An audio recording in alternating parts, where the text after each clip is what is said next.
और अपने ये 19वां क्वेश्चन है। देखिए क्वेश्चन बहुत ही इंटरेस्टिंग है और मोस्ट है। बुझी हुई समा फिर से जल सकती है, बुझी हुई समा फिर से जल सकती है, भयंकर से भयंकर तूफान हो कश्ती निकल सकती है, भयंकर से भयंकर तूफान हो कश्ती निकल सकती है। मायूस ना हो मेरे दोस्त, मायूस ना हो मेरे दोस्त, तेरी भी किस्मत कभी भी बदल सकती है, तेरी किस्मत भी कभी बदल सकती है। Hello student, how are you? I hope कि आप सभी बहुत अच्छे होंगे। Welcome to my channel HR के मैथमेटिक्स। यहाँ पर हम पढ़ रहे हैं कक्षा 10th NCERT मैथमेटिक्स।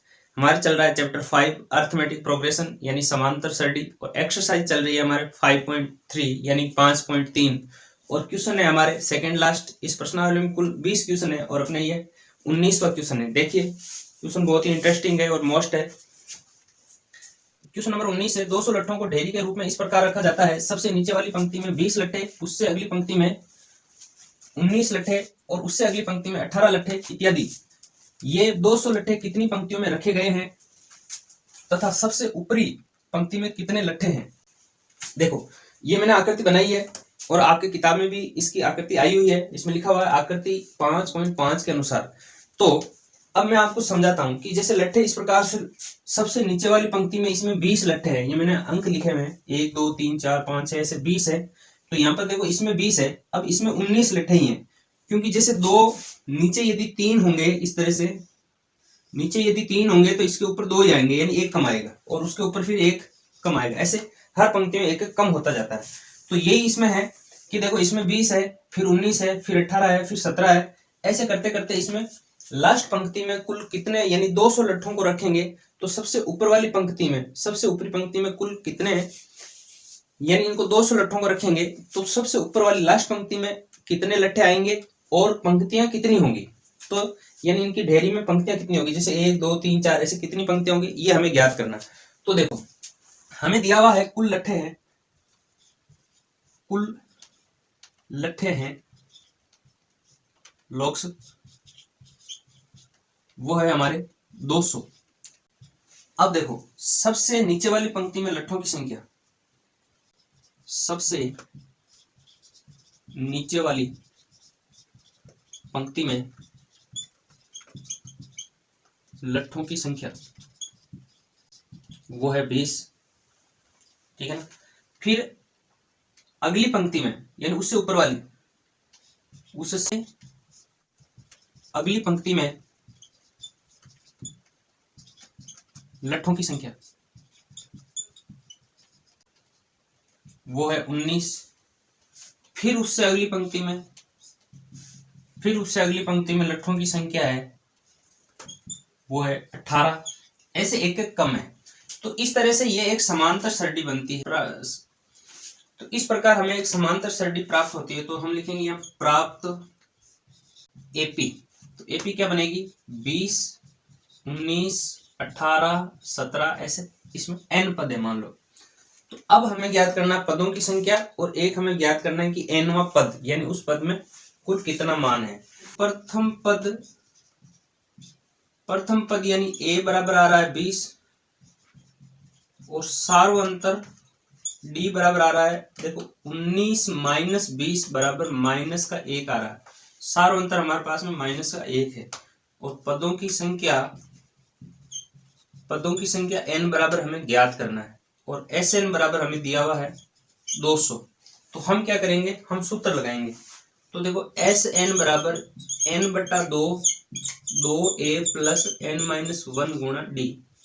इस सूत्र में हम मान लिखेंगे तो यहाँ पर कितना आएगा, Sn तो है 200 बराबर n बटा 2a का मान है 20, यहाँ से ले लेंगे हम n का मान 20, a का मान 20 प्लस n माइनस 1 और d का मान है माइनस 1।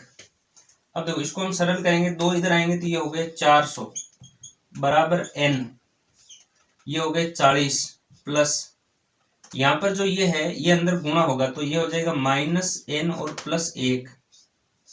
ये माइनस n जो है ये अंदर गुणा हो गया, इसमें माइनस 1 से गुणा प्लस 1 और माइनस 1 का n से गुणा माइनस का n।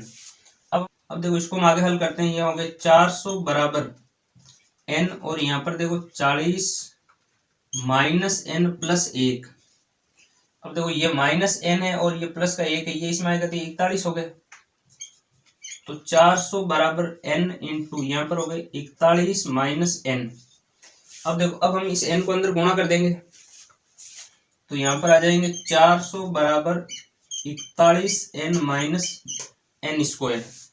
अब देखो हम यहाँ इसको यहाँ लिखते हैं। अब देखो यहाँ पर हमारे पास में आ रहा है, इसको हम ऐसे लिखेंगे, इसको हम जैसे पक्ष बदलेंगे ना तो ये इधर आएगा तो ये प्लस हो जाएगा, ये माइनस हो जाएगा और ये माइनस हो जाएगा। पहले मैं एक बार इसको यहाँ लिख देता हूँ। देखो 400 बराबर 41n माइनस n स्क्वायर। अब लिखाते हैं तो n स्क्वायर प्लस का माइनस का हो गया 41n और प्लस का हो गया 400 बराबर 0। देखो अब हम क्या करेंगे, इसमें त्रिपद को हम सरल करेंगे तो यहाँ पर रफ काम करेंगे हम, थोड़ा रफ काम मैं आपको समझाता हूँ। तो आप क्या करो, n स्क्वायर का गुणा करो लास्ट पद से, पहले पद को गुणा करो लास्ट पद से, तो यहाँ आता है 400n स्क्वायर। अब इस मध्य पद के ऐसे दो टुकड़े करने जिनको गुणा करे तो 400n स्क्वायर आवे, जोड़े अथवा घटाए तो 41n आए। इसके लिए आपको क्या करना है, इस जो 400 है ना इसके अभाज्य गुणनफल करना है। तो 400 का अभाज्य गुणनफल कर लो, फिर 5 का भाग दो 1।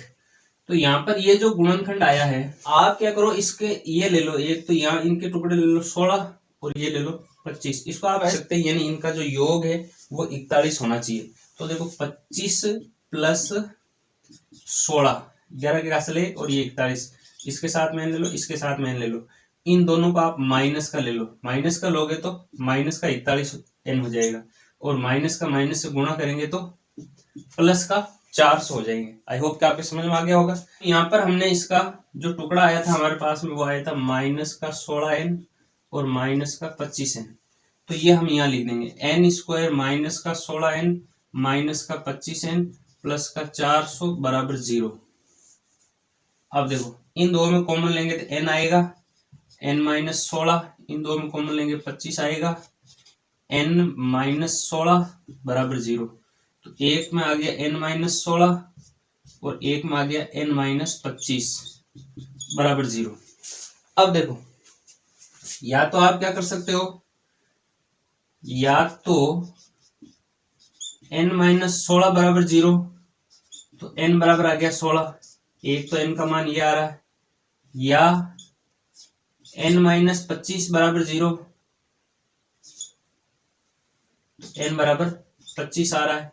ये n के दो मान आ रहे हैं। अब देखो n बराबर हमारे पास में है 25 और n बराबर हमारे पास में है 16, दो मान है।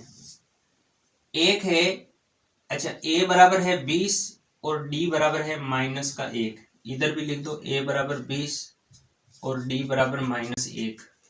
अब हमें nवां पद याद करना है, n बराबर a plus n minus 1 into D.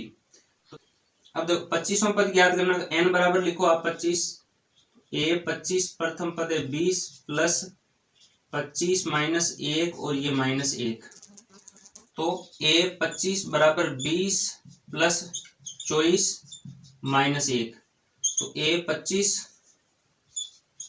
25 बराबर 20 माइनस 24, a 25 बराबर आया माइनस का 4। तो ये असंभव है क्योंकि 25वां पद माइनस में नहीं हो सकता, इन लट्ठों की संख्या कभी भी माइनस में नहीं हो सकती।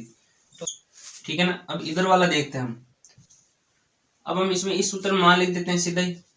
तो a 16 प्रथम पद है 20 प्लस 16 माइनस 1 और ये माइनस का 1, ठीक है। अब देखो a 16 बराबर 20 प्लस ये हो गया कितना 15 माइनस 1। अब देखो a 16 बराबर 20 और ये हो गया माइनस का 15, तो a 16 कितना आ रहा है 5, यानी कि 16वां पद जो है वो, अब इसमें क्या है पदों की संख्या है 16 क्योंकि ये तो अमान्य हो गई और 16वां पद है 5, तो हम लिखेंगे पंक्तियों की संख्या वो है 16, 16वीं पंक्ति में लट्ठों की संख्या है वो है आपके 5, ठीक है ना। ये दो आंसर है, एक तो पंक्तियों की संख्या था उसमें 16 और 16वीं पंक्ति यानी सबसे ऊपर वाली जो पंक्ति है 16वीं पंक्ति है उसमें 5 लट्ठे आएंगे। आई होप कि आपको वीडियो समझ में आया होगा। यदि समझ में आया तो नीचे कमेंट करके जरूर बताएं और यदि आप मेरे चैनल पर पहली बार आए तो मेरे चैनल को सब्सक्राइब करें, वीडियो को लाइक करें, शेयर करें। Thanks for watching.